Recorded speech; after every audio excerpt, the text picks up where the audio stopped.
Hello and welcome back to another SwansCast podcast. Not match previews, can say match preview, but podcast this time. I've done one for, I think it was 2 weeks. I've been gallivanting off to France and Liaz as well. That's why he's absent again, because he's on his travels once more, going to Italy this time. Nice for some. But Ben is with me this week, so welcome back, Ben. I know you're for the last one. Oh, thank you. So I think last time we spoke and last time we put a podcast out, because it's been over a week, was on the back of the defeat against Cardiff. So we did that a bit late, but it's been some time. But much has happened since. It's been 4 games that we haven't touched on. We got it out just before QPR, so we were kind of talking about what could be there. And I think a draw. So we've got a draw to talk about there. And then 3 back-to-back wins where we've actually scored 8 goals as well. So plenty to talk about. Finally, a little bit more positivity. A win to talk about, well, 3. And maybe some actual evidence of a game plan, a style, all that sort of stuff. And we'll touch on it all today as well in bits and bobs, I'm sure. Not quite the finished article, but that's fine. We know it's a work in progress, and maybe we're actually seeing some of that now. So I think that's is important to have that conversation based on the negativity and maybe like atmosphere that was around the place after Cardiff. I think it's important to address some of it's been acknowledged, and I think Michael Duff has thrown himself in to do a good job that a lot of people perhaps weren't expecting him to be able to change around. But we'll get to all of that, I'm sure, in the upcoming hour or so. Okay, so where to start then, Ben? I guess we'll go back to a couple of weeks ago. We did lose to Cardiff. That's what we spoke about. QPR was our first point after that maybe bad form that we showed, especially after the Bristol and Cardiff games. We went away to QPR. It looked like we might have been getting a 1-0 win, but it ended up being a 1-0 draw and a late red card as well. And as much as I think that that game specifically started quite well, it looked like we were hanging on by the end. I think a lot of fans were commenting on as well on Twitter. What did you make of that game, and maybe what that has done going forward? Because for me, and I'll discuss my opinions on it in a second, but I saw that as a big turning point, even though it wasn't the result we wanted at the time. Well, I think the game after for me was probably the turning point. I think we'll probably have different opinions on QPR. It's weird, really. The last time I was on the podcast, the mood was extremely low, very different now. And how quickly football changes like that. QPR, my view on the game was obviously you're switching formation. The first, I'd say 6-7 minutes, honestly, we looked good. We were actually playing through the thirds, moving it about a bit quicker, got the goal after a bright start. I think from then I sort of posted on Twitter just saying we defended the lead for 90 minutes. That was my opinion on the game. I think the first 10-minute spell, that was a good glimpse into what we wanted to potentially be this season. Didn't see it out, and we sort of just waiting for QPR to equalise, even if they weren't creating a lot as such. And it took a good bit of quality. It was a hell of a header. It was. For me, I think the turning point was Sheffield Wednesday, personally, because I think Michael Duff went over to the away end after QPR still didn't get a very good reception from what I could see. Sheffield Wednesday, even when we won the game there was still a couple of boos. None of that recently against Norwich, mind you. But I don't know if I really like the QPR performance, but I guess you're changing shape. It's not going to happen overnight, is it? No. I don't disagree with you in regards to maybe, the turning point. I think, it's more than just one game. I'll explain where I'm coming from when I say, and I think, because a lot of people I think have your opinion where they weren't impressed with QPR, and I'm not saying it was an impressive performance by any stretch. I don't think it was. But after the Cardiff game specifically, the discourse that came from it, the performance, the way that it was approached, everything around that, a lot of negativity. For me, starting the game at QPR in the way we did was a massive positive, as much as it only lasted 10-15 minutes or so. And just stopping the losses, I think, is an underrated aspect of what came from that. It was away from home as well, so again a point on the road. And we nearly had, as much as we maybe were defending the lead for much of that game, and I say defending the lead, it wasn't like QPR were battering us. They were creating an awful lot, but we weren't really doing anything either. It was kind of quite a poor game, really, on the face of it.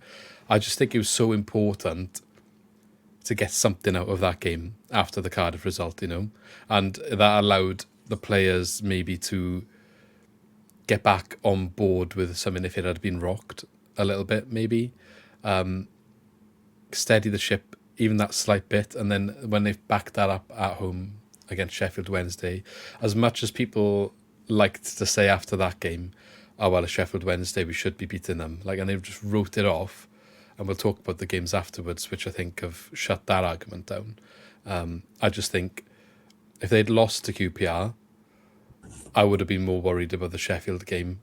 Just getting that point, I think, was important to be a platform to build on, so that it changes it, doesn't it? So like that week, for example, then became 4 points out of 6. Take the team names out of it, a point away, 3 points at home. That's good. Yeah. Regardless of how you play, I think the performance wasn't so much important for QPR, but getting something was the priority.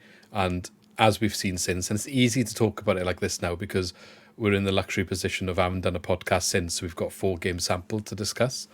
But they have built on it. The performances have improved each time, and they have used it as a platform to get better. And at the time, Lee's not here now, but he would tell you we were having a bit of an argument in our little WhatsApp group about the QPR game.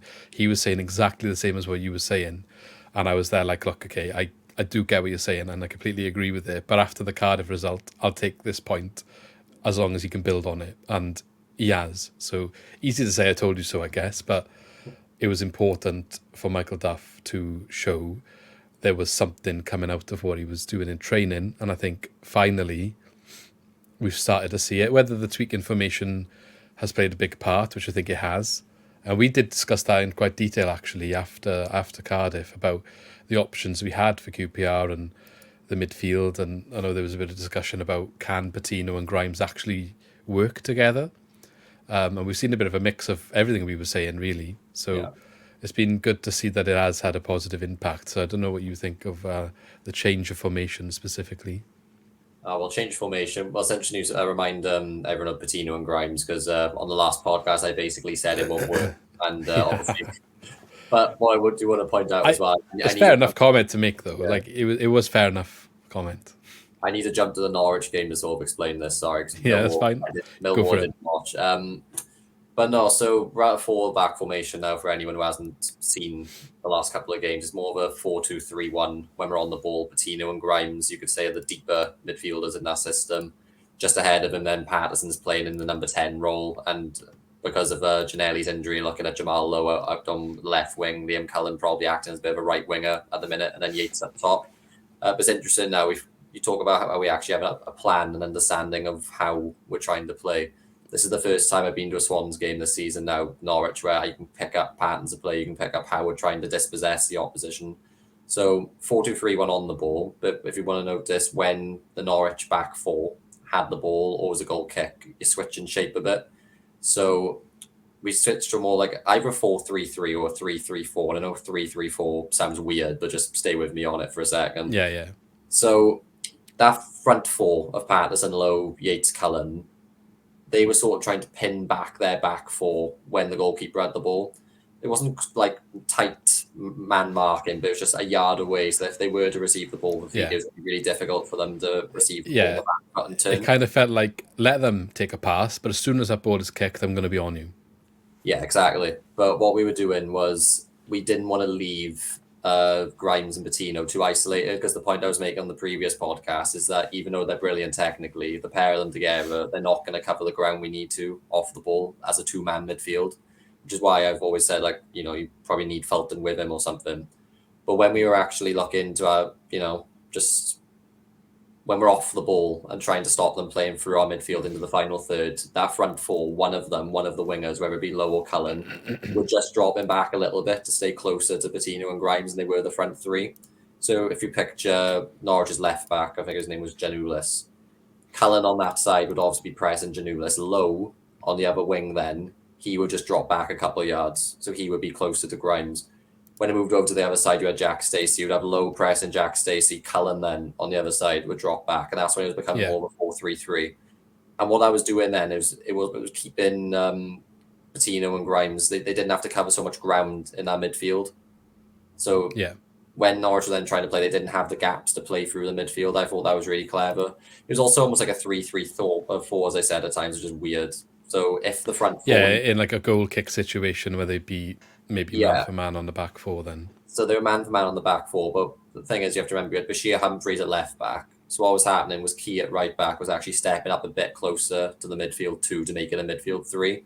Because the issue we would have had, obviously, if we had the front four sort of pinning on the Norwich back line, the goalkeeper then could have just chipped into midfield because there's no way Bettino and Grimes would have the whole width of the pitch. But Key just stepping up, realistically, the back three, any long ball to the halfway line, one of them is going to pick up. So Key could do that. It did work against us at times because you look at how we conceded the first goal. Key was just basically acting as a wing back at times still in the game when we were playing down that side, and he did just gas out. And Jonathan Rowe, obviously, he had pace to burn, and Key, you could see he was trying to get back, but he just couldn't. So there's pros and cons to what we're doing, but it's nice if we finally have an idea how we want to break down the opposition, how we want to win the ball back. Yeah, I would build on that point to say it's the first time I've really seen the signs of what we were promised from Barnsley fans from last season, with the press, the high press, high intensity press. It's the first time I've really seen it properly done as a whole team effort, where we've also then looked like it's actually going to do something for us, And in the first half especially, or the first 20, 30 minutes, it was just causing so many issues for Norwich's back line. I mean, our opening goal was a result of Jamal Lowe pressing, making a mistake, and obviously the ricochet from winning that ball back allowed Grimes to run it through the centre. He might have got tackled and might have been a bit fortunate the way the ball fell then for Jamal Lowe to finish, but ultimately the opportunity came through winning the ball in the opposition half. And how many times did we concede a goal like that last year, or just even early this season? Just the last couple of seasons in general, that's been one of our biggest weaknesses, to sort of kind of do it to another team. Yeah, is a nice thing to see. It's a nice change. Yeah, and yeah, it's mad because you never saw any of those sort of signs. You go back to the Cardiff game again, like there was nothing there in regards to that sort of press. Absolutely nothing, and that's what we were promised with Duff. And I know we were told it would take some time for it to get firing in a way that it's going to be effective. That's fine, but a lot of what people had issues with was the fact that you can't see a glimpse of any of it and any of the game plan.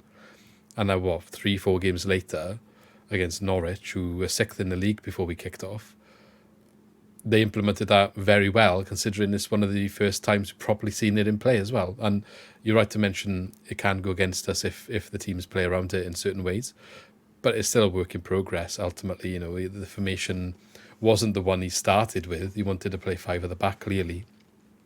I know he's touched on in his press conference this week not to get too not overwhelmed, but to don't think about the formation too much is kind of what he was saying.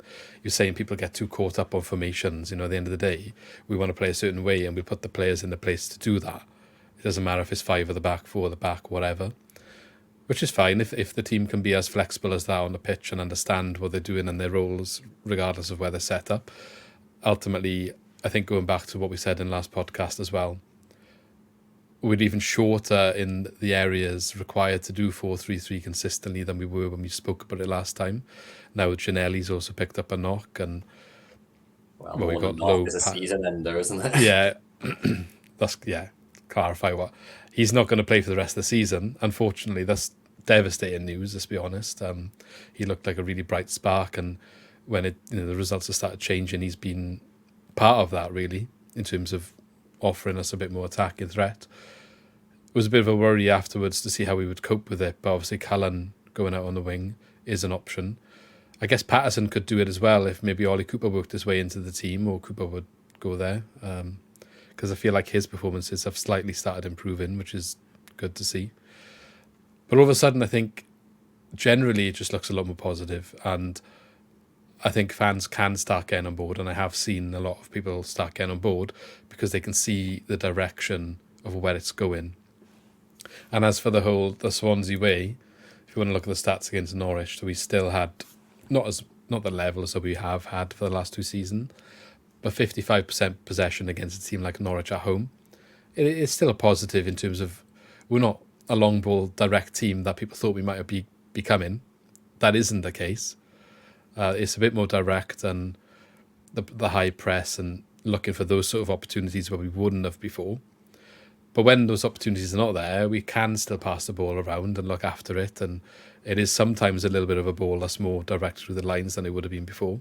But yeah, I think we're probably all a bit guilty of overreacting a little bit on the back of the last couple of weeks. I think it's fair to say that. I mean, I don't know if we would. I mean, it depends who we're speaking about. So, I mean, some fans. I mean, a little bit guilty. I People, think there's a level. Some were a lot more guilty than others. I just think the emotion around back-to-back derby losses and especially the performance shown from them did really bring the mood down. What I'm trying to say, I guess, is if it wasn't those two teams at that time, would the general negativity have been the same? Probably not.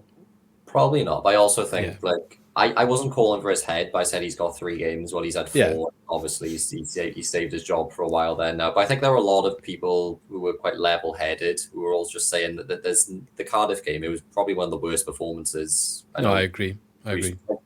It's also, I got to say, the change in shape to a back 4. I had to disagree with Michael Duff when he says, the formation doesn't really matter too much to me. And he isn't the only manager to say that. You know, Brendan Rodgers is another one who believes that thoroughly. He's just playing it down for the questions, I guess.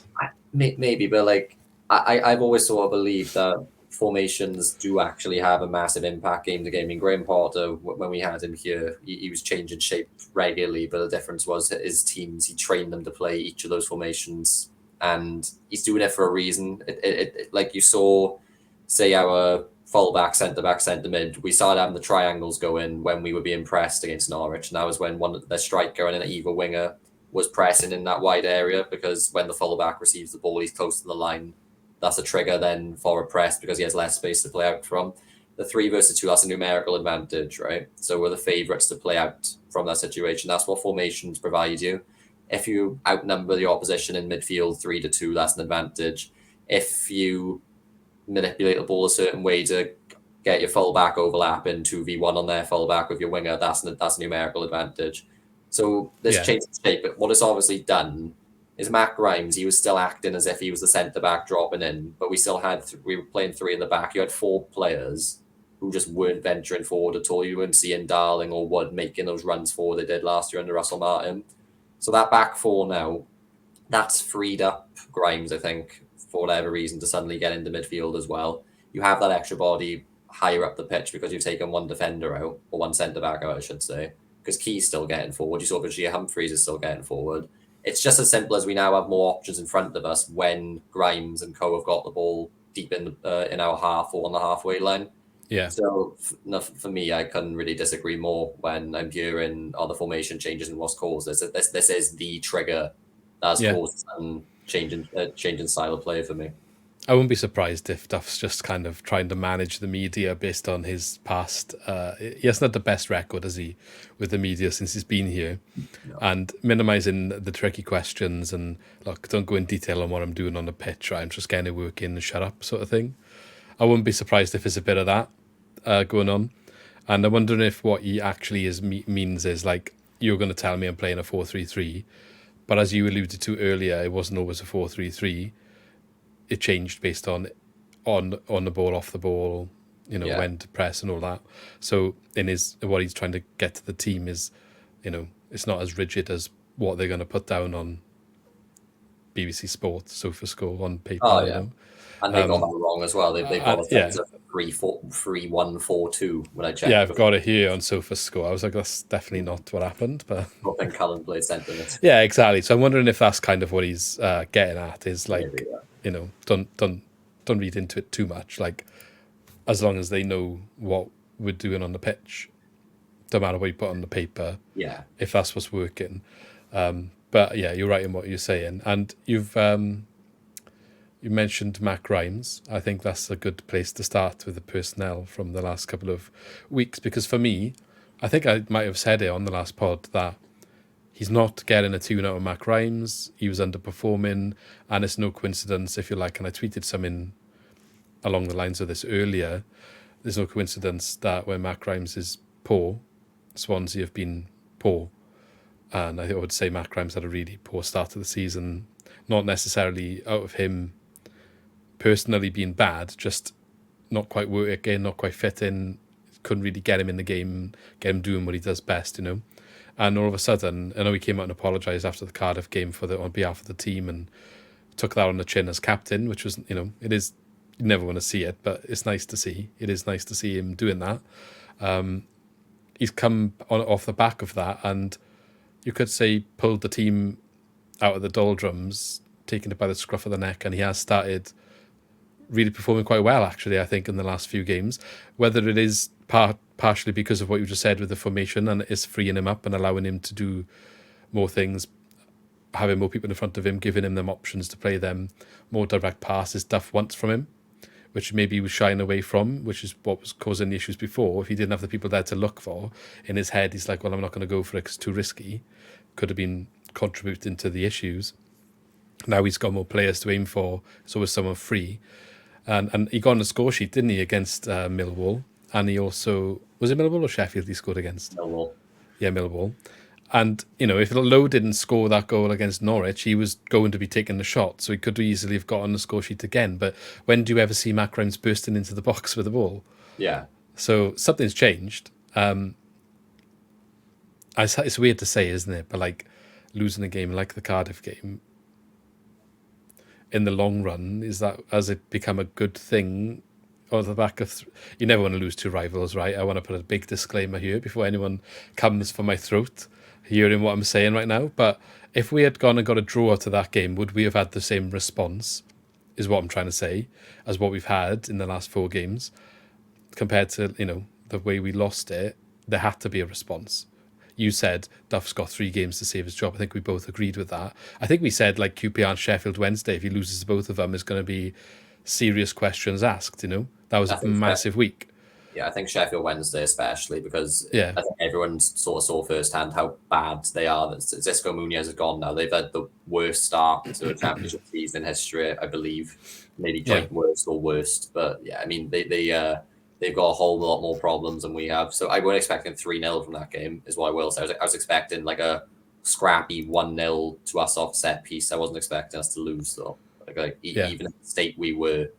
I don't understand how they've gone so bad so quickly as well. Because it's just because of it's literally because of the situation over the summer. I think the club is in a bit of a mess. More than it's not just the team's not good. I don't think the team isn't good enough. I thought they would have a decent season if Darren Moore had stayed and they continued the progress they made that got them here in the first place. I think they would be doing. I'm not saying they'd be flying, but I think they had a chance of staying up. And I think just that the drama around that situation, the club's in a bit of a mess, you know, and they're not in a good place because of all of that, what's going on behind the scenes. And I think that is definitely coming out on the pitch and affecting their results. What I will say as well is they were playing very much a philosophy of playing out from the back with goal kicks. That their defenders were stumbling over the ball. They have no right with the personnel they have there quality wise to be trying to play the way they do. And I think they probably realise that now because Munoz has gone so quick. I think they're going to go down still just because their squad is so weak. I mean, they're clearly still really reliant on Barry Bannon as well. And he's like 36. He is their main man. Yeah, and you see, like, if he isn't pulling the strings, if you haven't got runners for Barry Bannon, then, you know, I don't know what they're really going for other than set pieces, to be honest. Yeah, no, I agree. I got a bit of sympathy for them in a situation there, and we'll see if they can pull it round. But for us playing them, we had to win that game. But the thing is, right, as much as we had to win that game, it frustrated me a little bit that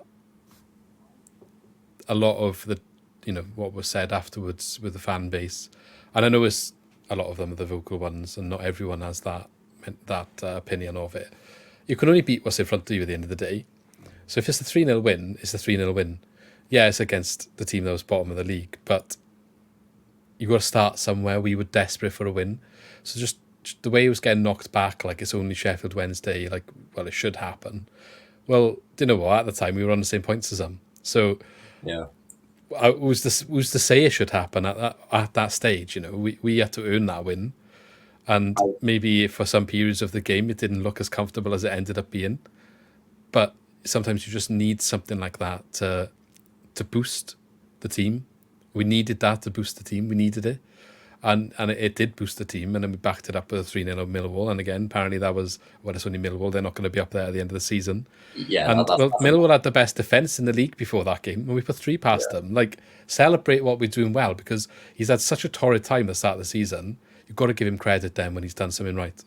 No, Millwall 3-0, I'll go down as one of the results of the season, especially away from home. Sheffield Wednesday, admittedly, I not that I wrote it off. I was happy we won, but I needed to see us perform like we did against Millwall and Norwich before I started like going, okay, looks like we've actually built something, simply because Sheffield Wednesday, they did hand it to us, if we're being completely honest.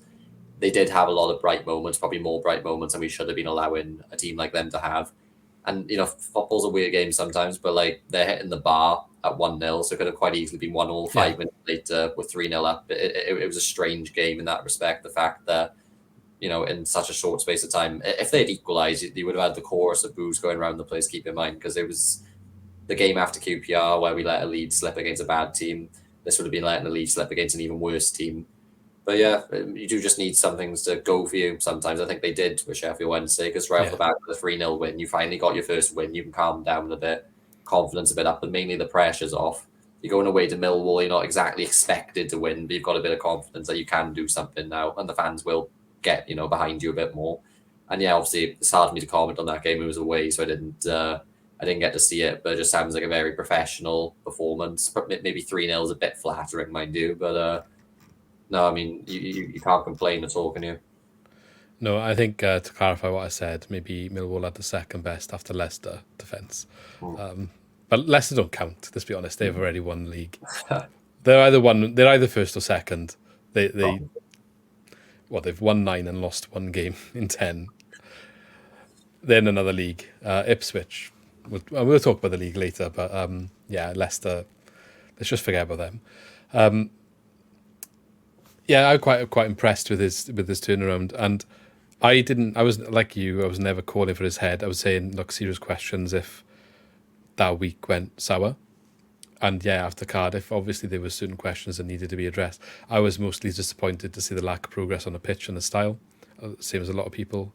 But I did also acknowledge we did not all of the start of the season was as bad as what we saw at Cardiff. The Preston game, I think it was the Preston away and the Birmingham at home games, two of the standout examples. And you could argue the West Brom game, even though we went 3-0 down, we made a good effort to come back. You'd expect the early stage of the season to be a little bit more rocky, but what I'm trying to say is I saw more from those games than I saw in the Bristol and Cardiff game. So it was weird to see the negative trajectory, if you like, before it got better again. But the way we started the season against Birmingham, who had quite a good start to the season themselves, it was weird to see that it didn't continue. So I think what I'm trying to get at here is the confidence aspect, I think, did maybe play a big part. And getting that 3-0 win at Sheffield, or against Sheffield Wednesday, it's crazy to see how much and how quick that could have changed in the mentality of the players, which is why they can go and follow it up with a win against Millwall and a win against Norwich, strong teams. I don't know if maybe we would have got those results had we not beaten Sheffield Wednesday, because the confidence, Yeah. So it's just a massive factor in football that I think sometimes we forget about, and ultimately it is a results game, so you've got to be judged on that. But I guess when you're trying to get into a new system with a new manager, with a new team, a lot of new players, maybe the confidence is a lot bigger factor than anyone give it credit for at the time. Yeah, it was the same last season. I think we've had a big squad turnover, but people do forget Russell Martins went on a run of 3 wins in 22 games. All 3 of those wins coming against teams that had a red card. So that was probably one of the worst runs we've had in the last decade or so, looking back. But even though the squad got weakened, all of a sudden there were 7 wins and 2 draws from the last 9. That was just confidence. You get the win against Cardiff, and then it propelled that squad on for the rest of the season. And what I will say, it's a good time to be confident, because next 3 games: Plymouth away, Leicester home, Watford home. Watford's all right, but Plymouth are a much harder team to play away from home. they just stuck 6 past Norwich a couple of weeks ago for reference, and Leicester, obviously. It is their only win in 5, though. I just worry. I don't know. I got a bad feeling for the Plymouth game. I don't believe. I hope not. I'm actually going. I'm going to the Plymouth game, so I've got a bit of a long drive tomorrow ahead of me. We're recording this Friday evening before the Plymouth game.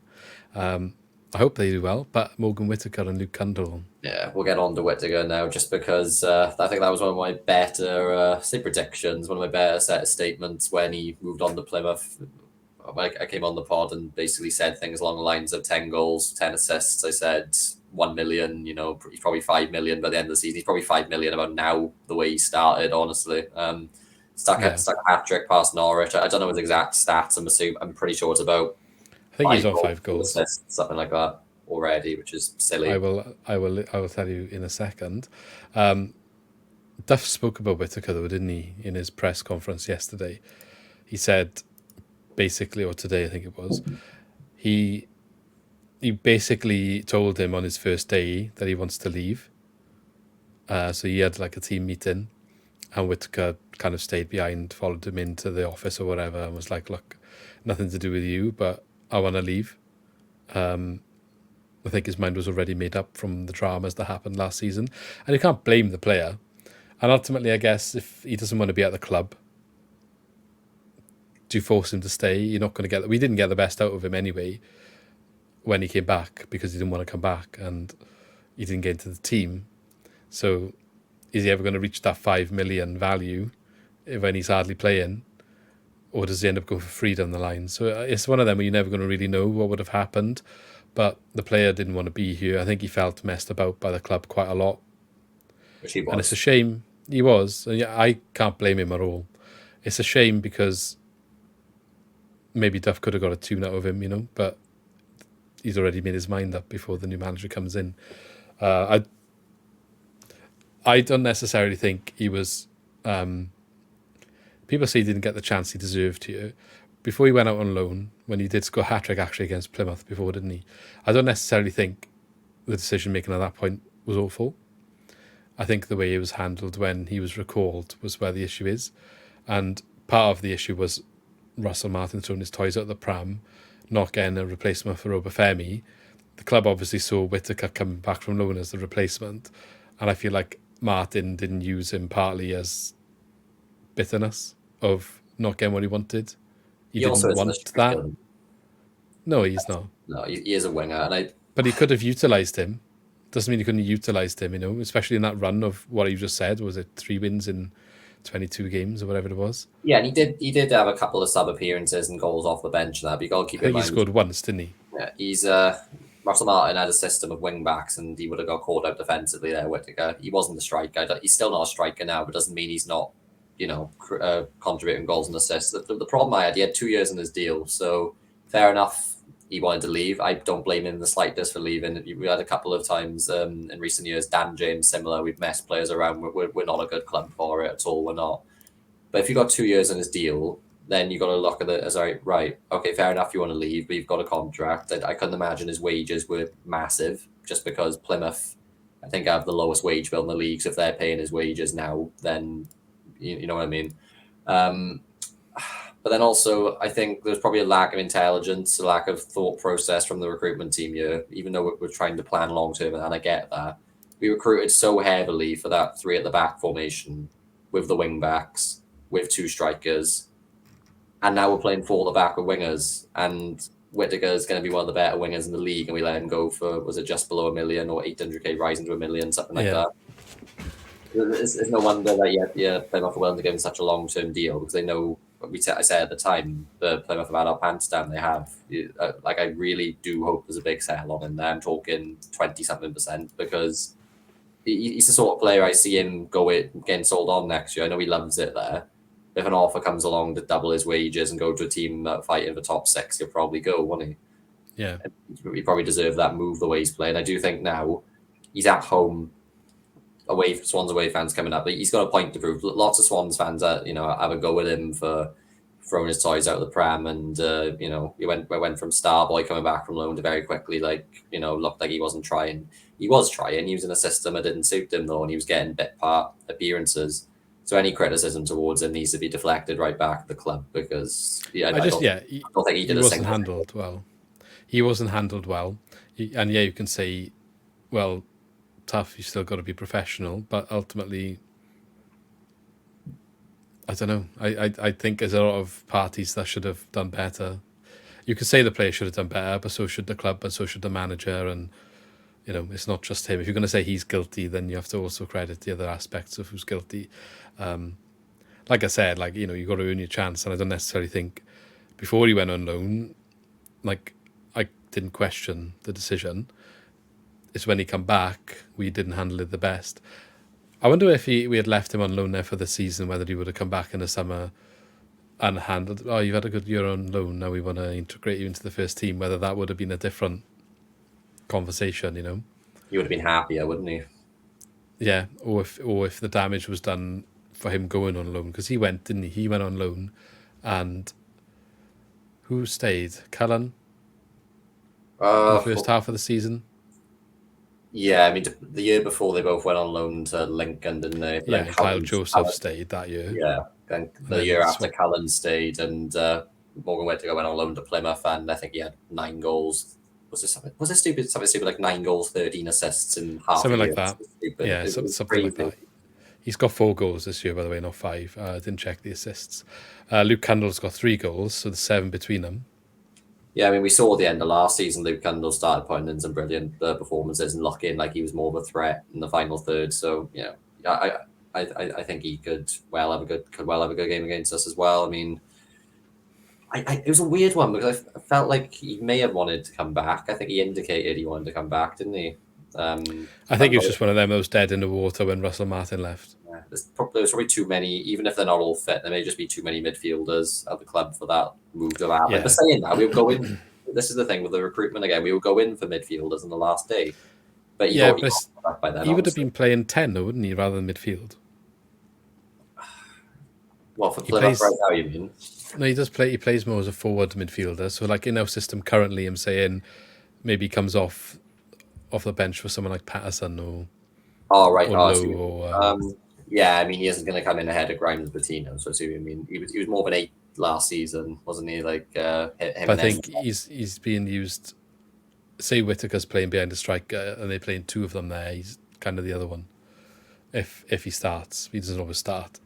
Yeah, he didn't start against Millwall. It's just surprising, to be fair. I'm not going to pretend to be like experts on a lot of the Plymouth squad because I haven't been in. No, that's fine. I was catching up with one last night for the pre-match video, so that's up if anyone wants to go catch that from Argyle Life, I think it was, is the podcast.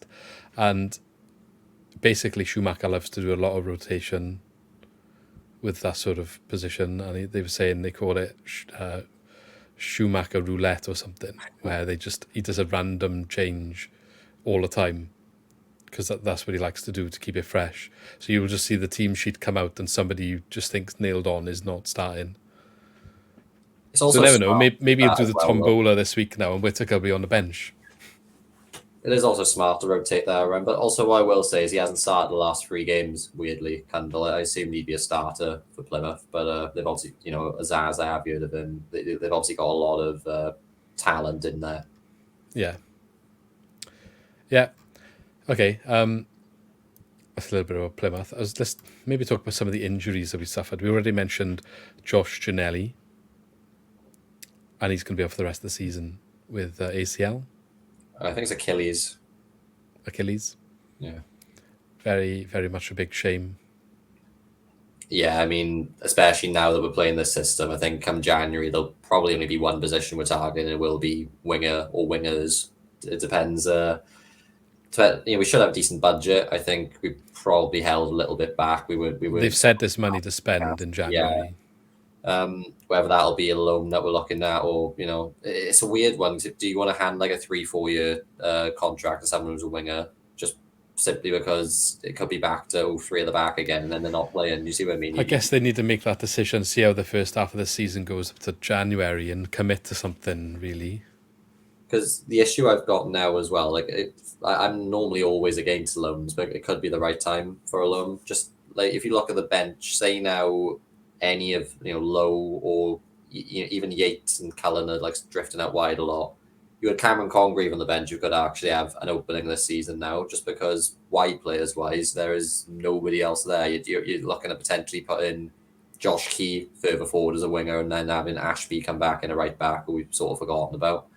But yeah, apart from that, you got Kuharevich, who's got his first goal. But obviously, he ain't ever touching the wing because he's very much a target man. Timon, you sort of saw when he tried coming on in the back four against Norwich, he isn't a defensive left back, as I think we sort of knew. I wasn't that impressed with him, I'll be honest, when he came on against Norwich. He's not a full back as he is. He's definitely a wing back. And I feel like the Stoke fans did say this quite clearly. The reason he's leaving Stoke is we play with a back four and he just can't play in a back four. And we're seeing that. And this is again what I'm talking about. He spent $2.5 million on Timon, 1 year in his deal, quite clearly because we're recruiting for that back three, back five, whatever you want to call it. And already now it looks like he's going to have a long spell out of the team because there isn't really a realistic way of getting him in. You got knocked Pedersen at the minute, but against Sheffield Wednesday, I thought he was unbelievable. I honestly didn't. I know it was a easy opposition. Literally didn't put a foot wrong. It was like a complete 9 out of 10, maybe 9.5 out of 10 performance from Pedersen. So he could well be, for me, playing left back with Humphreys just inside at the minute. It depends how bad the injury to Cabango is. Hopefully that's just a knock. Nathan Wood's out for 3 months, so all of a sudden it's some sort of hamstring. They just don't know if it's just cramp or worse yet. Right. For Cabango. For Cabango, yeah. It's a weird one now because I think Pedersen has to start when he's fit. I think he's deserved a little run. Even against Cardiff, I know he made an odd mistake here and there, but I thought he's a lot more short on the ball than what I expected. It's a difficult game to come in first game. I thought he had a decent game against Cardiff, other than the mistakes. Yeah, the mistakes were quite costly. But I say mistakes. The penalty he gave away, didn't he? It was Timon that didn't close down Tanner's first goal. Yeah, but I just feel calm when Pedersen has the ball, always defending a 1v1. Yeah, which I weren't expecting from him at all. I thought everyone sort of made out like he was going to be a calamity and have errors and just be a bit all over the place. But no, he just looks assured, looks decent enough business because we got him for next to nothing. Yeah. I mean, yeah, it's good options to have there, really, isn't it? And Humphreys obviously got his first goal against Norwich too. So it's good that those guys are coming good. Now we are picking up some injuries in that area. Wood, obviously, you mentioned 3 months. I just should have sold him, I personally think, for that fee. I'm not saying he's a bad player. He obviously had that wobble against Bristol. Yeah. But I just think that money, we were silly to turn it down. I've got to disagree just because it's the structure of the deal and it's the sale on that Borough have. So everyone was seeing the 10 million figure. We rejected 3 bids and they were all worth 10 million. That's because Southampton first came in with 5 million in potential add-ons, which for anyone who doesn't know, that means add-ons that are based on performances. There's no guarantee that we ever see that money. Then it was 6 million with 4 potential and 7 million with 3 potential. I did read they were all the same bid, basically, just in a different order. Yeah. So Borough have a 35% sell-on clause. So if you say the highest bid we rejected, 7, rising to 10, for me, when you're looking at bids like that, unless it's something silly like he needs to play 20 games, it was probably a heavily promotion-based add-ons, which doesn't look like Southampton are doing this season because they're in a mess. So if you say it's 7 mil, 35% of that then goes to Borough. So quick maths, what you're looking at, about 2.5 million, roughly, something like that. So £4.5 million. If we were having bids for what's the centre back from Peterborough called? We're having a 5 million bid rejected for him. You know what I mean? Like, you're not replacing him, I guess. Yeah, no, that's fair. I'll take all credit. I didn't realise the structure. When you break it down the way you've just broke it down there, I'll eat my words a bit. And maybe, yeah, that's a fair point. Still would have been a good profit. Still would have been a good profit. Don't get me wrong. So only spent, I think it was 500,000 rising to $1 million for him the year before. It may even be less than that. Yeah. But England under 21 international, and we're seeing $4.5 million. You can't knock the club for the way that they've knocked that back. I think we all moan enough about them not doing that sort of thing in the past, and it's nice to see them holding their backbone with a player. Yeah. I was just basing on what we've seen from 1 year of him being here. 10 million, if that's what it was, is when I wouldn't have had an issue with it, I guess. But when you break the structure down like that, maybe we'll get more in the future. We'll see. And we can all eat our words for the people who said what I've said. But no, that's fair. I take on board what you said there, and that's a good good bit of information. So the other injury was Joe Allen, who 3 months, I think, as well. Tough one now, isn't it? I You just set the start against Cardiff. I was there. controversial, play. controversial, but it's easy to say in hindsight as well. I just think it's been a bit of a waste of money signing. I think I said this the other day, actually, when we were on last time. I mean, I'm not going to lie. Look, I love Joe Allen. I love him being here.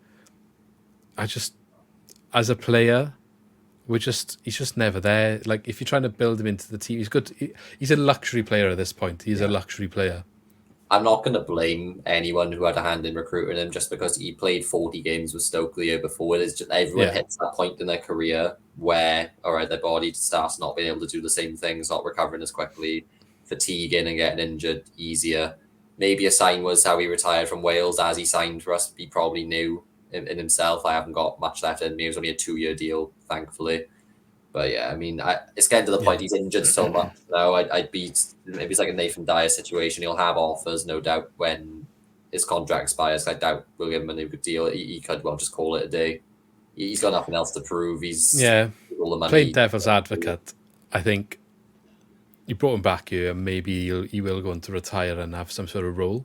I think it seems maybe he's already going down that route. I think Duff's spoken about, even though he's injured now, he's going to have a heavy involvement in the dressing room. It sounds like he is being a bit of a middleman for Duff, the coaching team, and the players, because he's acting like a coach to the players whilst also being a player. So maybe getting through some of the messages a bit more, some of the emphasis of like, we're not doing good enough.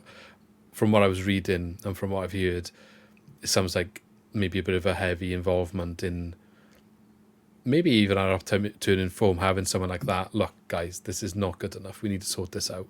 Let's all group together and crack on, helping the manager get his message through to the players at a player level. And that could be an important role for Duff in his first year, you know. And if we can then utilise Alan, if he calls it a day, I think he'd be valuable. I think he's come here for a reason at the end of his career. He wanted to come back home. Yeah. So I think you're right. You know, maybe he'll do a Trundle or Britain and go and play for some local teams in the area whilst also doing a role back of house. Yeah. That's interesting. We're talking about the senior players for a sec, and I don't normally like delving into rumours because you don't know if it's just complete rubbish to you. But I saw a couple of people say recently that there was some sort of senior players like meeting with Duff. Like you're probably assuming Grimes, Felton, Allen, Norton. That sort of group basically just like had a meeting with him just to say, look, the playing style needs to change, or this is just going to go very bad. Well, it had already gone very bad very quickly, but even worse. Because I just don't see how we've suddenly clicked like that. I don't believe that the way we're playing right now playing right now out on a Saturday is like how we've been trying to play all season. If this is how we've been trying to play all season, we would have seen at least what we were trying to do. It's just suddenly just gone right. We're going to play through the thirds. We're going to press with more coordination, with more intensity. We're going to move the ball along quicker. We're going to overlap with our fullbacks. Like none of this was happening before. I don't just really believe it's one day finally the message has got through. Something drastic must have had to happen. I have seen that, and I don't know. I got two minds about it. In one way, I think it's certain people's narrative to discredit Duff, because he's now starting to do well. Because if you look at some of where that's coming from, it seems to be consistent. I'm not saying nothing was said and nothing was done. Maybe there was meetings, but no one knows what happened in their meetings. The only thing I would say in regards to it is what we did see, especially at Norwich, the Norwich game, is exactly what we were told we would see from a Michael Duff system working at its full potential. That is what was sold to us. You know, it's what's in the video I have on here with the Barnsley fan is exactly what he was describing. Yeah. So that's where I struggle to see how the players have orchestrated the change, because that's literally what we were told Michael Duff was going to bring us. You know, and that's what I struggle to get on board with, that messaging. But maybe it's one of them where something happened and it's been taken a little bit further. I think that's probably what has happened, is there was some form of meeting.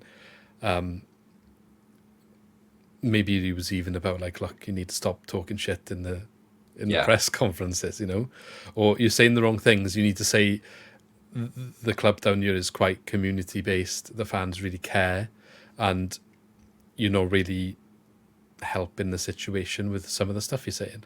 Maybe that's part of it. Like things like that, I wouldn't be surprised if were addressed, because I think he's definitely not been as bad in the latest few in what he's been saying, and the fist pumps have come out as well. So it is a lot easier, obviously, to say the right thing when you've won 3 in the bounce. It's a lot easier to say the wrong thing when you have 1 in 7. Yeah, but exactly. One thing I did want to point out as well, and it's quite ironic now, actually. I think, what was the one line everyone kept saying? I'll give it 10 games. It takes about 10 games for it to like the 10th game, and we actually see the first.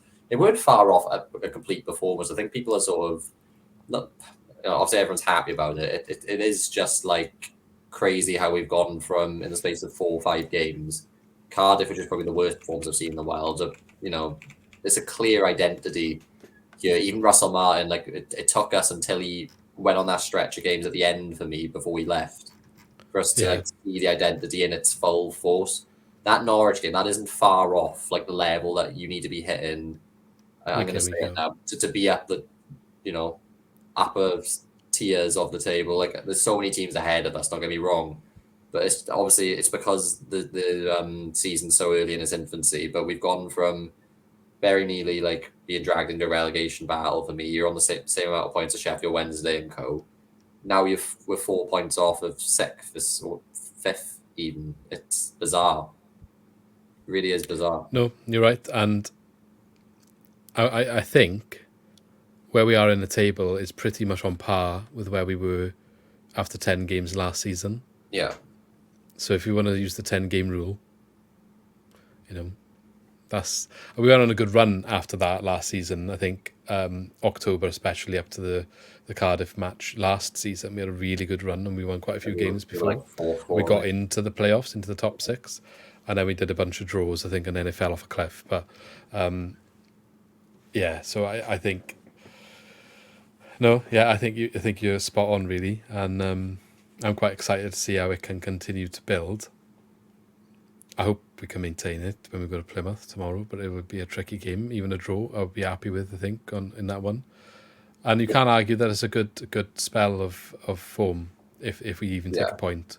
So I think you take a point just because of the Plymouth at home. I think people who are traveling up there tomorrow, they may be surprised at the team they see. Everyone, it's a new team. You're thinking, they just come up, we should do well. These can hurt you quickly. They can, and I know the game after we're an international breakdown, and Leicester will be a big one, because if you can get a draw against Leicester, all of a sudden there's a big belief that there's enough in the squad to. Yeah, Leicester will be a big one. Like I said, 9 wins, 1 loss. So anything from that game, and you've done more than most of the league.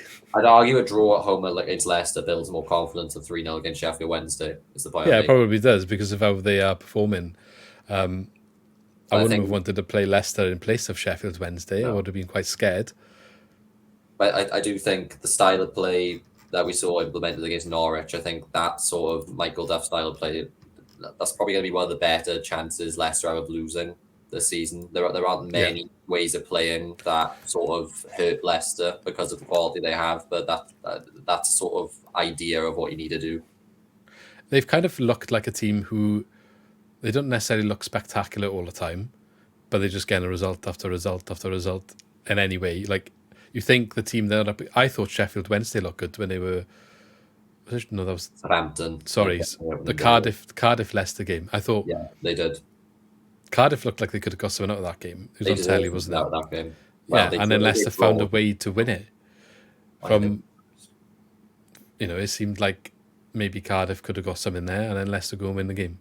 I keep thinking they drew that game. Honestly, like they I know, they should have got something. Cardiff did not deserve to lose that game. They no, but I think Leicester have been quite consistent with that. I know they've won by some big scorelines too, but they're not like a team steamrolling every team they come against, but they're also very comfortable at the same time.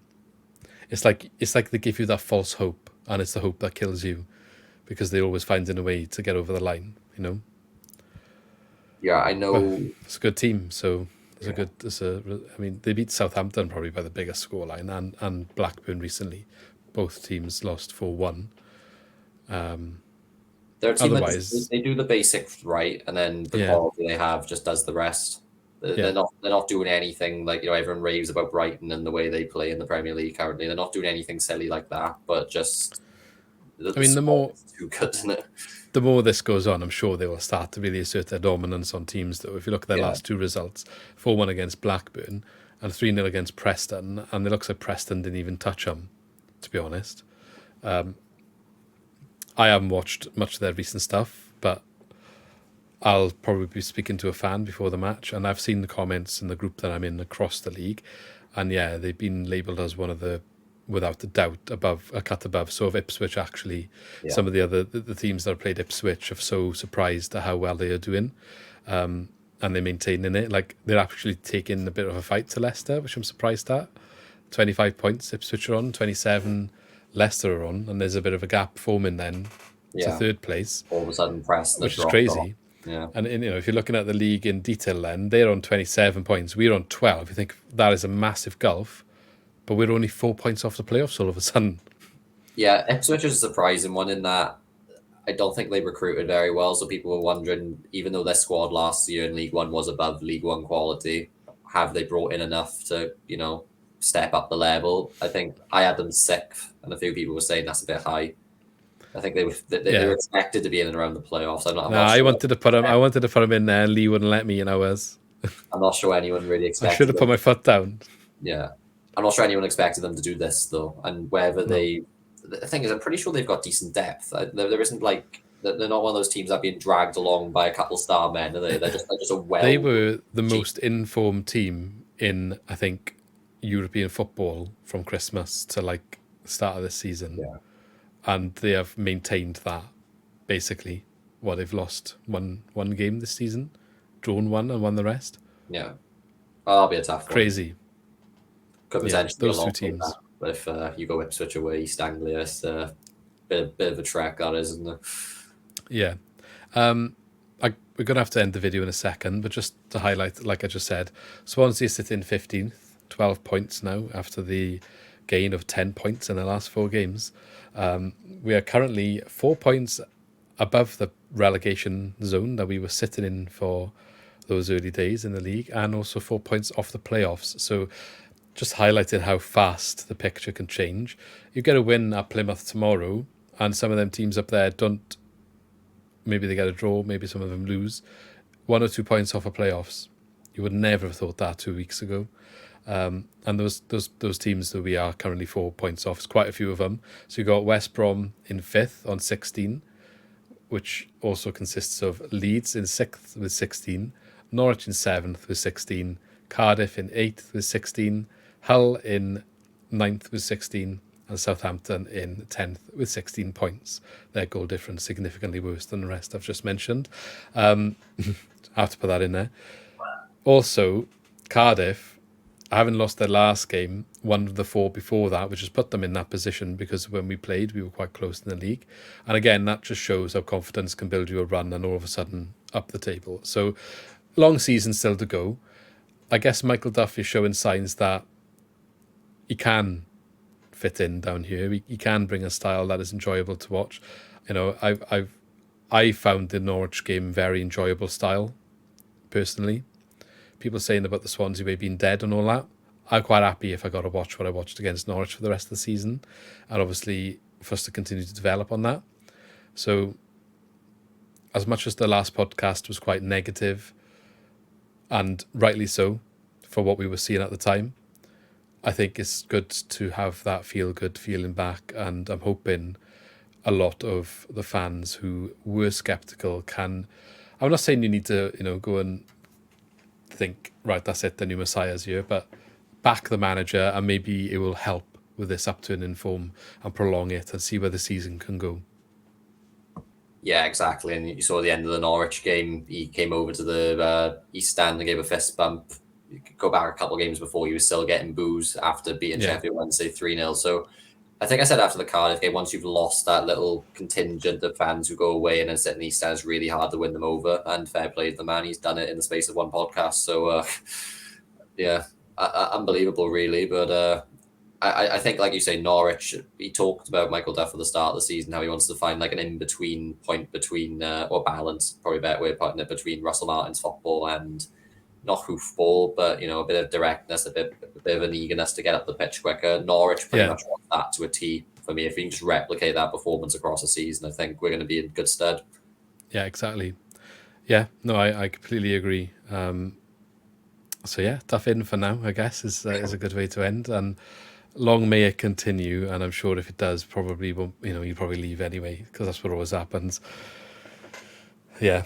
But yeah, I'm gonna have to end it there because I'm a busy man at the moment. So but thanks for joining me, Ben. It's been a good chat to have a little bit less structure than what we normally do in the podcast. As I said, been quite busy, so I didn't have a chance to properly plan it to the way we normally do it. But there was enough to talk about anyway, and I'm sure we missed loads. But we'll try and get back to a good schedule going forward, especially when Lee gets back from Italy. Between the three of us, get some more consistent podcasts going forward. So we'll try and get one out next week as well, but we'll see where it goes. But yeah, thanks for joining, Ben. Leave us in the comments all of your thoughts about what we discussed today. How are you feeling about the Swans right now? Are you feeling a lot better than you were last time you commented on the podcast? Or is the jury still out for you for whatever reason? Just tell us in the comments what you're thinking. Don't forget, as always, leave a like, a thumbs up button. It'd be lovely if we can get up to like 10, say 10 for this one. 10 likes, and subscribe as well if you're not already, to keep up to date with everything. You'll get all the podcasts, all the match previews, and any highlights that we snippet out from any of them as well. And on that note, we shall catch you in the next video and hopefully be talking about some more wins. But yeah, thank you very much. See you next time.